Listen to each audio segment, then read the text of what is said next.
Let's quickly discuss about the glycocalyx. Glycocalyx हमारे पास outer most structure होता है। As we know कि prokaryotic cell में हमारे पास 3 स्ट्रक्चर्स प्रेजेंट रहते हैं, 3 लेयर्स प्रेजेंट रहती हैं, जो कि हमने ऑलरेडी डिस्कस कर ली है। That is plasma membrane, PCG से मैंने याद करवाई थी। पीसीजी ये इनर मोस्ट रहेगी, ये आउटर मोस्ट रहेगी, बीच में cell wall and outer most glycocalyx. So our main focus is on glycocalyx. अब ये ग्लाइकोकैलिक्स जो है वो हमारे पास थिन फॉर्म में भी हो सकता है एंड थिक फॉर्म में भी हो सकता है। अगर ये थिन लेयर की फॉर्म में होगा then it is known as the slime layer, ठीक है। और अगर ये थिक होगा तो ये इसे हम कैप्सूल देते हैं। एंड कंबाइंडली पीसीजी को कंबाइंडली हम क्या कहते हैं, सेल एनवेलप कहते हैं। ये टर्म्स हमें बिल्कुल क्लियर होनी चाहिए।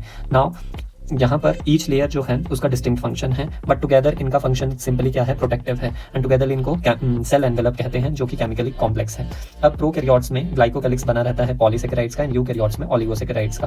ग्लाइकोकैलिक्स थिन फॉर्म में हुआ तो थिन एंड लूज फॉर्म में हुआ तो स्लाइम लेयर, और अगर थिक एंड टफ लेयर की फॉर्म में हुआ तो कैप्सूल। अब ग्लाइकोकैलिक्स की थिकनेस एंड कॉम्पोजिशन जो है डिफरेंट बैक्टीरिया में डिफर करती है। अब इनके फंक्शंस जो है वो मोस्ट इंपॉर्टेंट है कि सबसे पहले सेल एडहेरेंस यानी चिपकने का काम करवाता है ग्लाइकोकैलिक्स, यानी इसकी वजह से ही कॉलोनीज की फॉर्मेशन होती है। Then cell recognition. अब ग्लाइकोकैलिक्स बेसिकली है क्या, जो ग्लाइकोकैलिक्स है उसमें हमारे पास 2 कंपोनेंट होंगे। एक हमारे पास ग्लाइकोप्रोटीन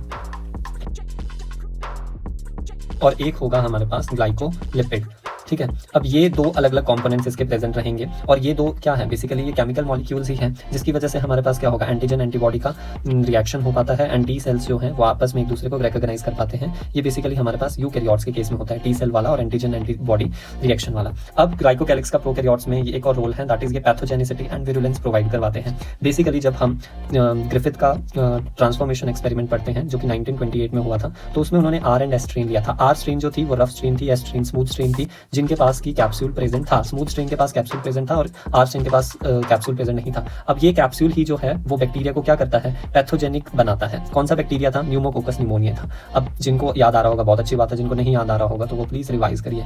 सो बैक्टीरिया को पैथोजेनिक कौन बना रहा है, बेसिकली कैप्सूल ही बना रहा है। अब कैप्सूल जिसके बैक्टीरिया के पास प्रेजेंट होगा, जिस न्यूमोकोकस निमोनिया के पास कैप्सूल प्रेजेंट होगा, वो हमारे पास होस्ट के इम्यून सिस्टम से रिकॉग्नाइज नहीं हो पाएगा और वो डिस्ट्रॉय नहीं हो पाएगा। होस्ट यहाँ पे हमने कौन लिया था, माइस लिया था। माइस का इम्यून सिस्टम इसको रिकॉग्नाइज नहीं कर पाएगा, जिसकी वजह से ये स्मूथ स्ट्रेन वाला बैक्टीरिया जो है वो माइस में डिजीज कॉज करवाएगा, सर्वाइव कर पाएगा ये स्मूथ स्ट्रेन वाला बैक्टीरिया, और माउस में डिजीज कॉज करवा देगा निमोनिया। अगर माउस में निमोनिया हो गया तो अल्टीमेटली माइस जो है वो क्या कर जाएगा, डाई कर जाएगा, मर जाएगा। बट आर स्ट्रेन में माइस जो है वो सर्वाइव करता है। तो यही हमने ग्रिफिथ में पढ़ा था कि पैथोजेनिसिटी में हम क्या देख सकते हैं कि protect bacteria from host immune system and make them pathogenic and cause disease in the host. So this is all about the glycocalyx. For more such videos and concepts, do like, share and subscribe.